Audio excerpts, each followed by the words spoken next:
50일 앞으로 다가온 대선 전국의 거대 양당의 후보의 오늘을 좀 짚어보도록 하겠습니다.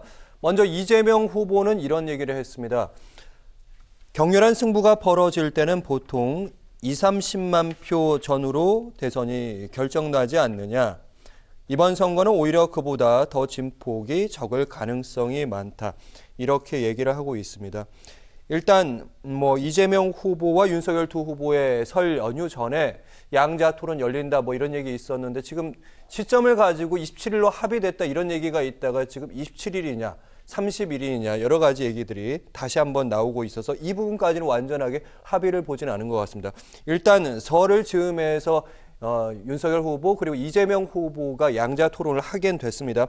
일단 이재명 후보의 발언을 보면 51대 49로 이제 대선이 결정나는 일반적인 관측이긴 한데 이번엔 더하다 이러면서 지지층에 호소하는 그런 입장인 거죠. 지금 사실 여론조사가 다시 또 혼전을 보이고 있고요. 그러니까 물론 기본적으로 여론조사의 경향성을 보라는 얘기를 많이 하는데 여론조사에 대해서는 지금 나와 있는 여론조사들을 보면 특히 지난주 해서 지금까지 나온 여론조사를 보면은 아주 간발의 차이로 이렇게 갈리는 듯한 모습을 보이고 있고 이런 상태가 계속 진행될 것처럼 보입니다. 그래서 앞으로 물론 공식적인 선거 기간은 시작되지도 않았고 그리고 대선 토론 지금 이제 가장 무게가 실고 있는 토론이나 정책 대결 같은 것들이 아직 이루어지진 않았지만 지금 혼전이 이루어질 것은 거의 분명할 것처럼 보이고요.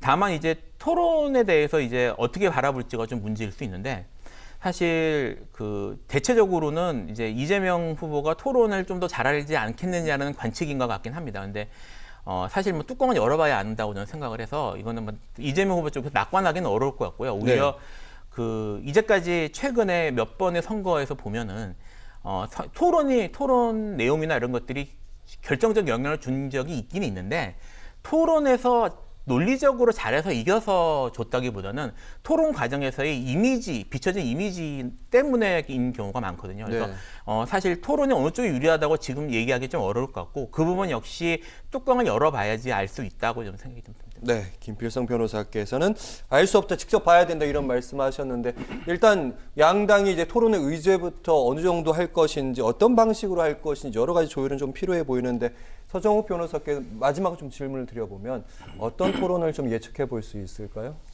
토론은 이제 주제 제한 없이 무제한으로 하는데요. 아마 이제 다 예측은 이재명 후보가 유리하지 않기는 하지만 그렇지만 윤석열 후보들이 예선에서 많이 단련됐어요. 제가 보기에 이재명 후보보다 말 더 잘하는 후보는 홍준표입니다. 정말 촌철살인의 토론의 대가는 홍준표인데도 거기에 토론을 9차례 이상 했는데 역전을 못 시켰잖아요. 따라서 국민들은 말만 잘하고 한다고 해서 토론에서 끌려가는 건 아니거든요. 그 여러 가지 태도나 자세 이런 걸 보기 때문에 따라서 섣불리 저는 토론의 성패를 가리기는 어렵고요. 근데 제가 꼭 하나 지적하고 싶은 거는 왜 토론을 왜 합니까? 바로 국민의 알 권리하고 검증 때문에 하잖아요. 그러면 오늘도 보니까 안철수 후보가 15% 놓은 게 있더라고요. 그러면 국민의 15% 가까이가 안철수 후보에게 어떤지 검증 알 권리 궁금하잖아요. 따라서 저는 두 분만 하는 거는 좀 거대 양당이 행포 아닌가. 최소한 안철수 후보, 심상정 후보 이 정도는 같이 토론하는 게 맞다. 최소한 선관위 기준을 좀 존중해주는 자세. 뭘 언론사에 재량이 있다 하더라도 이런 생각이 들어요. 네, 여러 가지 사당의 후보들 그리고 무소속까지 함께하는 그런 토론 보고 싶다 그런 바람으로 들었습니다. 오늘 정치권 그리고 법 관련 소식 두 분의 변호사와 함께했습니다. 말씀 잘 들었습니다. 고맙습니다.